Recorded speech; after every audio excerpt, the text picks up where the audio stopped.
Wai na ga kowa na ta mamakin abin da Barau Jibrin ya yi.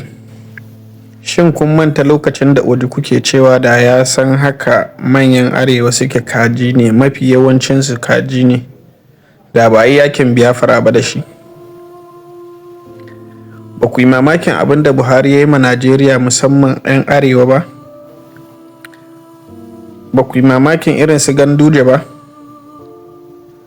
Ba ku yi mamakin irin gasunan yanzu ku duba Ahmed Lawan? Duk ba ku mamakin irin wa'annan?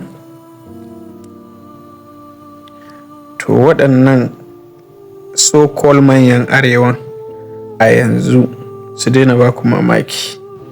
Kun dai ji abin da Ojukwu ya ce, inda ya san kaji ne da ya daɗe da watsa masu dawa, ya samu biyan buƙatar shi ya wuce.